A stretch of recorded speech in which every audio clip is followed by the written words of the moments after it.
जरा सोचो, तुम्हारा शरीर अचानक से एक शैतानी जोकर में बदलने लगे। कुछ ऐसा ही होता है केंट के साथ। केंट एक प्रॉपर्टी डीलर है जो घरों को खरीदने बेचने का काम करता है। आज उसके बेटे जैक का जन्मदिन है, जिसके लिए उसकी पत्नी मैग ने एक जोकर को पार्टी में बुलाया था, क्योंकि जैक को जोकर्स बहुत पसंद थे। लेकिन जब उस आदमी ने ऐन वक्त पर कैंसिल कर दिया तो मैग ने जैक का दिल रखने के लिए केंट को फोन किया कि तुम ही कहीं से कॉस्ट्यूम पहन के आ जाओ ना जोकर की। केंट ने हाल ही में एक पुराना घर खरीदा था, जहां एक ट्रंक में उसे जोकर की कॉस्ट्यूम मिल गई। वो तुरंत जोकर बनकर अपने बेटे की पार्टी में पहुंच गया और सभी बच्चों के साथ खूब मस्ती की। फिर पार्टी खत्म होने के बाद केंट जैक को अपने कमरे में छोड़ आया और सोफे पर आकर अपनी पत्नी से बात करने लगा। मैग काफी खुश थी, इसीलिए उसने केंट को जल्दी से अपनी कॉस्ट्यूम बदलने को कहा, क्योंकि वो केंट को एक खुशखबरी देना चाहती थी। लेकिन मैग के जाते ही केंट को वहीं पर गहरी नींद आ गई। फिर अगली सुबह केंट की आंख खुली तो मैग ने उसे जैक को स्कूल छोड़कर आने को कहा, क्योंकि वो पहले ही काफी लेट हो चुका था। अब उसके पास कॉस्ट्यूम बदलने का टाइम नहीं था, इसलिए वो सिर्फ मुंह धोने चला गया। मगर काफी देर तक साबुन घिसने के बावजूद भी उसका मेकअप निकल ही नहीं रहा था। खैर, ज्यादा वक्त ना होने की वजह से वो जैक को ऐसे ही स्कूल छोड़ने चला गया। इसके बाद वो सीधा अपने खाली घर पर पहुंचा, जहाँ पर कुछ मजदूर उसका इंतजार कर रहे थे। उसने उन सबको घर का कारपेट निकालने को कहा, लेकिन जोकर की कॉस्ट्यूम में कोई उसे पहचान नहीं पाया। इस पर केंट ने उन्हें झाड़ते हुए कहा, सालों मालिक को नहीं पहचान रहे। सभी मजदूरों को काम पर लगाकर वो घर के बाथरूम में जाकर मेकअप निकालने की कोशिश करने लगा, लेकिन पेंट तो उतरने का नाम ही नहीं ले रहा था। फिर उसने गुस्से में विग और नकली नाक निकालने की कोशिश की, मगर वो भी नहीं निकल रही थी। उसका गुस्सा बढ़ता जा रहा था और अब उसने पूरी ताकत लगाकर कॉस्ट्यूम उतारने की कोशिश की, मगर अफसोस कोई फायदा नहीं हुआ। आखिरकार उसने ड्रॉर से एक ब्लेड निकाला और कॉस्ट्यूम काटने की कोशिश की, लेकिन इसी चक्कर में ब्लेड उसकी कलाई में लग गया और खून बहने लगा। उसने जैसे तैसे अपनी कलाई पर पट्टी की और मजदूरों के कमरे में जाकर एक छोटी आरी उठाई। उसने आरी अपनी गर्दन के पास रखी और अंदर से कॉस्ट्यूम काटने के लिए पूरा जोर लगा दिया। इससे कॉस्ट्यूम को तो कुछ नहीं हुआ, बल्कि आरी ही टूट गई। अब केंट का दिमाग खराब होने लगा था, इसीलिए वो परेशान होकर घर चला गया। जब मैग ने देखा कि उसका पति अब तक जोकर बना घूम रहा है, तो उसने केंट से पूछा कि अब तक कॉस्ट्यूम क्यों नहीं उतारी। तो केंट ने उसे पूरी बात बताई, लेकिन मैग को लगा कि वो मजाक कर रहा है, इसीलिए वो अपने मेडिकल औजारों की मदद से केंट की नकली नाक को खींचने लगी। मगर वो नाक इतनी मजबूती से चिपकी हुई थी कि उसे निकालने के चक्कर में केंट की असली नाक से खून बहने लगा। केंट को बहुत दर्द हो रहा था और इधर उसका पालतू कुत्ता जमीन पर गिरी हुई नकली नाक खा गया। इसके बाद मैग ने देखा कि केंट की विग ने उसके असली बालों की जगह ले ली थी। इसके बाद केंट अपनी नाक के जख्म को ठीक करवाने के लिए हॉस्पिटल चला गया, जहां डॉक्टर ने उसकी नाक पर पट्टी कर दी। बाद में जब वो घर लौटा तो अचानक उसे जोरों की भूख लगने लगी। उसे घर के अंदर खाने का जो भी मिला वो खाता चला गया, पर फिर भी उसके पेट से आवाजें आ रही थी। अगली सुबह मैग जैक को स्कूल ले जाने के लिए उठी तो उसने देखा कि उसकी पूरी किचन में उथल पुथल मची हुई थी। साथ ही वहाँ केंट की तरफ से एक नोट था, जिस पर लिखा था कि वो इस परेशानी का हल ढूंढने जा रहा है। केंट इस वक्त उसी घर में था जहाँ उसे वो कॉस्ट्यूम मिली थी। उसने कंपनी में फोन करके पता लगाया कि उससे पहले इस घर का मालिक कौन था, पर तभी उसकी नजर कॉस्ट्यूम के ट्रंक पर पड़ी, जिस पर अब ताला लगा हुआ था। अब उसने खुद ही ऑफिस में जाकर सारे कागजात चेक किए तो पता चला कि इस घर का पिछला मालिक मार्टिन कार्लसन नाम का कोई आदमी था, जिसकी अब मौत हो चुकी है। वो सोच ही रहा था कि आगे क्या करना चाहिए कि तभी उसकी नजर एक बच्चे पर पड़ी जो उसे देख रहा था, और अचानक उसके पेट से आवाजें आने लगी, जबकि उसने अभी अभी इतना सारा खाना खाया था। इसके बाद वो एक कॉस्ट्यूम की दुकान में पहुंचा, जहां उसे एक आदमी का नंबर मिला, जिसका सरनेम घर के पिछले ओनर मार्टिन की ही तरह कार्लसन था। अब उसने अपनी गाड़ी में बैठकर इस आदमी को फोन करके जोकर कॉस्ट्यूम के बारे में बात की, मगर इस कॉस्ट्यूम की बात सुनते ही वो आदमी बुरी तरह डर गया और उसने केंट को कॉस्ट्यूम छूने से सख्त मना कर दिया। लेकिन केंट ने कहा कि भाई तू छूने की बात कर रहा है, मैं तो पहन के बैठा हूँ। तो उस आदमी ने केंट को अपना पता देकर अपने घर बुला लिया। कुछ देर बाद केंट पते पर पहुंचा, जहां उसकी मुलाकात बर्ट कार्लसन नाम के एक आदमी से हुई, जो असल में मार्टिन कार्लसन का भाई था। बर्ट ने उसे चाय पिलाई और इस कॉस्ट्यूम के इतिहास के बारे में बताने लगा। केंट को कहानियां सुनने में कोई इंटरेस्ट नहीं था, तो उसने सीधा पूछा कि भाई इसको निकालना कैसे है। तब बर्ट ने कहा कि शांति से पहले मेरी बात सुनो। सैकड़ों साल पहले एक ऐसा इंसान था जिसकी त्वचा एकदम सफेद थी और नाक बिल्कुल लाल। वो बर्फीले पहाड़ों में रहता था और अपना पेट भरने के लिए वो 5 बच्चों को बहला फुसलाकर अपनी गुफा में ले आया। फिर सर्दी के हर एक महीने में उसने एक बच्चे को मार कर खा लिया। सैकड़ों साल बीत जाने की वजह से ये कहानी इतिहास के पन्नों में खो गई। ये कहानी सुनकर केंट को अचानक चक्कर आने लगे और उसने बर्ट से पूछा कि वो उसे ये सब क्यों बता रहा है। लेकिन इससे पहले कि बर्ट जवाब देता केंट वहीं बेहोश हो गया। कुछ देर बाद जब केंट को दोबारा होश आया तो बर्ट ने फिर से वो नशीली चाय उसे पिला दी और कहने लगा, तुम्हारे अंदर बैठे इस शैतान को रोकने के लिए तुम्हारे शरीर के हिस्से काटने के अलावा कोई चारा नहीं है। ये सुनते ही केंट ने जैसे तैसे खुद को उसकी कैद से रिहा किया, लेकिन इस जद्दोजहद में बर्ट का चाकू उसके कंधे में घुस गया। केंट को इतना गुस्सा आया कि उसने चाकू बाहर निकाल कर बर्ट पर हमला कर दिया। उसने अपनी बंदूक बर्ट के सर पर रखकर उससे पूछा कि आखिर वो क्या करना चाहता है। तब बर्ट ने खुलासा किया कि ये कोई आम कॉस्ट्यूम नहीं बल्कि शैतान की खाल है। केंट को कुछ समझ नहीं आ रहा था, इसीलिए वो तुरंत अपने घर लौट आया और उसने मैग को सारी कहानी बताकर पुलिस को फोन करने को कहा। उसने मैग को अपने कंधे का जख्म दिखाकर कहा कि बर्ट को लगता है उसके अंदर शैतान पल रहा है। फिर उसने मैग से कहा कि वो ये बात किसी को ना बताए वरना लोग उसे पागल समझेंगे। मगर उसे एहसास ही नहीं हुआ कि सोफे पर बैठे मैग के परिवार वालों ने ये सारी बात सुन ली थी। उसके ससुर ने उससे पूछा कि आखिर मसला क्या है। अब अपनी सच्चाई साबित करने के लिए केंट ने सबको अपने कंधे का घाव दिखाया और फिर सबको अपनी गाड़ी के पास लेकर गया जिसमें उसने बर्ट को कैद किया हुआ था। लेकिन सबको लग रहा था कि केंट का दिमाग भर चुका है और वो एक बेगुनाह आदमी को अगवा कर लाया है। फिर मैग के भाई ने केंट की विग खींचने की कोशिश की, पर केंट ने बदले में उसकी बाजू ही तोड़ डाली। इससे मैग और जैक बुरी तरह घबरा गए। अब केंट उन्हें और नहीं डराना चाहता था, इसीलिए वो गाड़ी लेकर बर्ट को पुलिस के हवाले करने चला गया। लेकिन रास्ते में उसके शरीर में अजीबोगरीब बदलाव होने लगे और उसकी उंगलियां और पैर बहुत लंबे हो गए। तभी अचानक बर्ट ने मौका देखकर अपनी हथकड़ी से केंट का गला दबा दिया, जिससे गाड़ी बेकाबू होकर एक दीवार से टकरा गई। इस हादसे के बाद केंट गाड़ी से बाहर निकला तो उसे एक खरोंच तक नहीं आई थी। उसने बर्ट को बाहर निकालकर उससे पूछा कि वो ये सब क्यों कर रहा है। तब जख्मी बर्ट ने कहा कि इससे पहले कि बहुत देर हो जाए तुम्हें अपनी जान की कुर्बानी देनी होगी, और इतना बोलकर वो बेहोश हो गया। उसी पल अचानक केंट की नजर दूसरी गाड़ी में बैठे 2 बच्चों पर पड़ी और उसके पेट से दोबारा आवाजें आने लगी। न जाने उसे क्या हुआ और वो तुरंत जंगल की तरफ भाग निकला। जंगल में एक कैंप था जहाँ एक लड़का बर्तन धो रहा था, पर तभी अचानक उसे किसी के भूखे पेट की आवाज सुनाई दी। उसने इधर उधर देखा तो उसकी नजर केंट पर पड़ी। तो केंट ने उससे पूछा कि क्या उसके पास कुछ खाने को है। तब उस लड़के ने बिना हिचकिचाए अपनी जेब से एक बिस्किट निकाल कर दे दिया। मगर जैसे ही वो केंट के करीब गया तो केंट ने अचानक उसे जोर से पकड़ लिया और उसकी उंगलियां चबा गया। फिर अगली सुबह मैग जैक के स्कूल प्रिंसिपल से मिली और उसे जैक को किसी भी हालत में केंट के साथ भेजने से मना किया।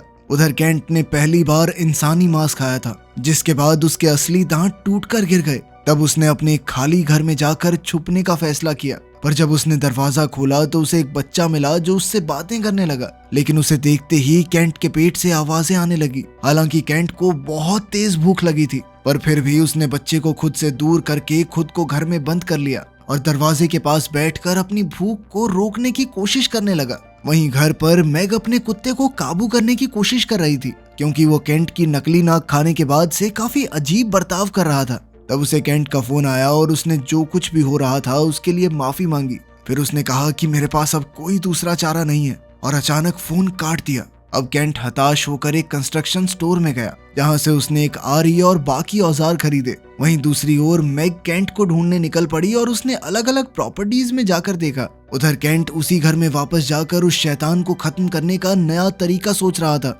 लेकिन अचानक ही वो बच्चा घर में वापस आ गया और केंट के बिछाए हुए जाल की वजह से आरी का ब्लेड सीधा उसे जा लगा, जिससे उसकी मौके पर ही मौत हो गई। पहले तो केंट को बहुत पछतावा हुआ, मगर फिर केंट को बहुत तेज भूख लग गई और वो उसे खा गया। उसी समय अचानक मैग वहां आ पहुंची और घर का ताला खोलने लगी। केंट ने अंदर से उसे आवाज लगाते हुए दरवाजा खोलने से मना किया, क्योंकि अगर मैग अंदर आ गई तो उसका सच सबके सामने आ जाएगा। खैर मैग ने उसे शांत करते हुए कहा कि मुझे तुम पर पूरा विश्वास है, वो तो सिर्फ केंट को घर ले जाने आई थी। इस पर केंट ने कोई जवाब नहीं दिया तो मैग ने उसे समझाया कि मुझे तुम्हारी जरूरत है, प्लीज दरवाजा खोलो और चलो मेरे साथ। असल में मैग प्रेग्नेंट थी और केंट एक बार फिर से बाप बनने वाला था। जिस दिन केंट ने वो कॉस्ट्यूम पहनी थी उस दिन भी मैग उसे यही खुशखबरी देने वाली थी। ये सुनने के बाद केंट दरवाजा खोलकर मैग के साथ चलने को तैयार हो गया और पीछे उस बच्चे की हड्डियां छोड़ गया। फिर जब वो घर पहुंचे तो केंट ने मैग से कहा कि वो बदल रहा है। वो चाहता था कि मैग उसे जंजीरों से बांध दे ताकि वो चाहकर भी यहाँ से बाहर न जा सके। मैग ने उसकी बात मानकर ऐसा ही किया, पर अब वो समझ नहीं पा रही थी आखिर ये सब हो क्या रहा है। इसलिए उसने बर्ट की किताब पढ़नी शुरू की। तब उसे कार्लसन भाइयों की तस्वीर दिखी जिसमें बर्ट ने वो कॉस्ट्यूम पहनी हुई थी। मैग जानना चाहती थी कि आखिर उसने ये कॉस्ट्यूम कैसे निकाली, इसीलिए वो बर्ट से मिलने हॉस्पिटल पहुंची। बर्ट कुछ बोल नहीं पा रहा था, इसीलिए उसने एक डायरी में लिखकर पूछा कि केंट कहाँ है। उसने कहा कि सिर्फ मैं ही केंट की मदद कर सकता हूँ, लेकिन मैग उसे सच नहीं बताना चाहती थी। तो बर्ट ने उसे सिर्फ इतना कहा कि अभी के लिए केंट पर बिल्कुल विश्वास मत करना। इसके बाद बर्ट ने आगे कोई जवाब नहीं दिया तो मैग को बहुत गुस्सा आया। उसने बर्ट को वो तस्वीर दिखाकर पूछा कि उसे ये कॉस्ट्यूम कहाँ से मिली। तो बर्ट बेहद परेशान हो गया, जिसके बाद नर्स ने मैग को बाहर भेज दिया। अब मैग सच्चाई की तह तक पहुंचने के लिए उस घर में पहुंची जहां केंट को ये कॉस्ट्यूम मिली थी। वहां उसे एक कैमरा दिखाई दिया जो एक कुर्सी के सामने पड़ा था। अब उसने कैमरा की रिकॉर्डिंग देखनी शुरू की। वहीं दूसरी ओर जैक स्कूल में अपने पिता को याद करके रो रहा था। उसे देखकर कोल्टन नाम का एक बदमाश लड़का उसे चिढ़ाने लगा। उसने अपने हाथों पर ग्लू लगाई ताकि वो जैक के चेहरे पर मल सके, पर तभी जैक ने उसके हाथ पर काट लिया और तुरंत भागकर अपने घर आ गया। फिर वो अपनी माँ को ढूंढ रहा था तो उसकी आवाज सुनकर केंट को पता चल गया कि मैग घर पर नहीं है, इसलिए उसने जैक को अपने पास बेसमेंट में बुला लिया। जैक डरते डरते नीचे पहुंचा तो उसने देखा कि केंट जंजीरों से बंधा हुआ था। वो बेचारा नादान बच्चा ये कैसे समझ पाता कि ये उसका बाप नहीं बल्कि केंट के रूप में एक शैतान है। उसने केंट से स्कूल के उस शरारती बच्चे के बारे में शिकायत की। वहीं दूसरी तरफ मैग उस घर में वो रिकॉर्डिंग देख रही थी। रिकॉर्डिंग में उसने देखा कि जोकर के भेष में एक आदमी खड़ा था और उसके साथ ही एक डॉक्टर भी था, जिसके बाद वो कैमरा उठाकर अपने साथ ले आई। फिर वो जैक को लेने स्कूल पहुंची तो पता चला कि वो तो पहले ही जा चुका है। वो काफी डर गई कि कहीं जैक केंट के पास न पहुंच जाए, इसीलिए वो तुरंत घर जाकर जैक को ढूंढने लगी। खुशकिस्मती से वो सोफे पर आराम से बैठा था। मैग ने उससे पूछा कि वो स्कूल से जल्दी क्यों आ गया और उसके पापा कहाँ हैं। वहीं दूसरी ओर हम देखते हैं कि कोल्टन अपने घर पर वीडियो गेम्स खेल रहा था कि तभी अचानक उसे लगा कि उसके पीछे कोई है, इसीलिए उसने तुरंत अपने ननचक्स उठा लिए।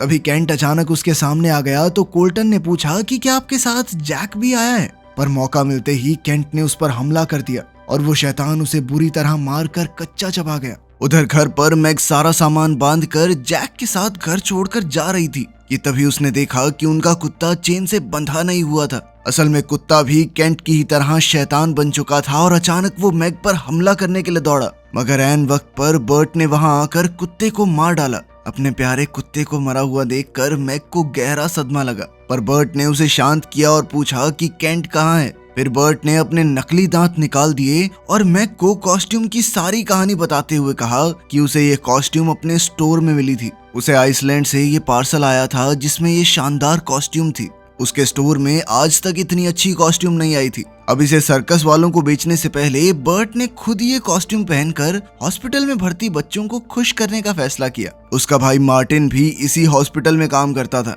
और जब उसने देखा कि बर्ट शैतान बनता जा रहा है तो उसने इसका इलाज ढूंढने का फैसला किया। इसके बाद बर्ट बेहोश हो गया और कुछ दिन बाद जब उसकी आंख खुली तो उसके शरीर से वो कॉस्ट्यूम उतर चुकी थी और वो इस श्राप से मुक्त हो गया था। असल में मार्टिन ने बर्ट की जान बचाने के लिए हॉस्पिटल से 5 बीमार बच्चे लेकर शैतान को उनकी बलि चढ़ा दी। आखिरकार बलि लेने के बाद शैतान ने बर्ट की कॉस्ट्यूम उतार दी। इसके बाद कई सालों तक बर्ट इस कॉस्ट्यूम से श्राप को हटाने के उपाय ढूंढता रहा और मार्टिन ने अंत तक कॉस्ट्यूम को दुनिया की नजरों से छुपा कर रखा। ये सुनने के बाद मैग ने कहा कि केंट कभी किसी बच्चे को नुकसान नहीं पहुंचा सकता, पर तब बर्ट ने उस जंगल वाले लड़के का हाथ दिखाया जिसकी उंगलियां केंट चबा गया था।